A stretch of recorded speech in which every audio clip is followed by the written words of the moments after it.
ఒకవైపు రెండేళ్ల చిన్నారి అదృశ్యం, మరోవైపు కేసులో కీలక ఆధారంగా భావించిన పెంపుడు కుక్క మృతి. 8 రోజులుగా గాలింపు కొనసాగుతున్న ఆచూకీ మాత్రం దొరకలేదు. ఇప్పుడు ఈ కేసులోకి స్వయంగా పవన్ కళ్యాణ్ ఎంట్రీ ఇచ్చారు. అసలు జ్ఞానేశ్వరి ఎక్కడుంది, ఈ కేసులో తాజాగా ఏం జరిగింది, పూర్తి వివరాలు ఈ వీడియోలో తెలుసుకుందాం. కాకినాడ జిల్లా తుని మండలం సిహెచ్ అగ్రహారం గ్రామంలో అదృశ్యమైన 2 ఏళ్ల చిన్నారి జ్ఞానేశ్వరి కేసు రాష్ట్ర వ్యాప్తంగా తీవ్ర ఆందోళన కలిగిస్తుంది. ఈ నెల 6వ తేదీన చిన్నారి కనిపించకుండా పోయింది. అయితే 8 రోజులు గడిచినా ఇప్పటికీ ఆమె ఆచూకీ లభించలేదు. దీంతో కుటుంబ సభ్యులు కన్నీటి పర్వతం అవుతున్నారు.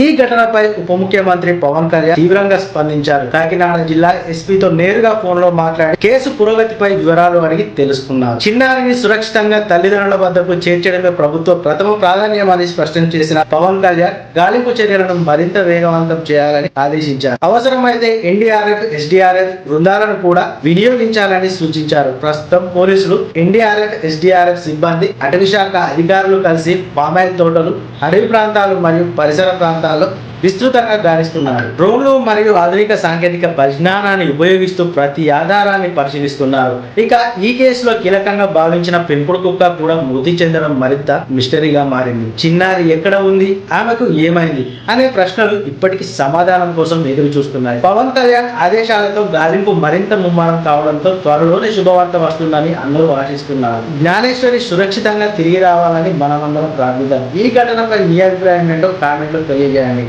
వీడియో నచ్చితే లైక్ చేసి, షేర్ చేసి ఛానల్ సబ్స్క్రైబ్ చేసుకోవడం మర్చిపోవద్దు.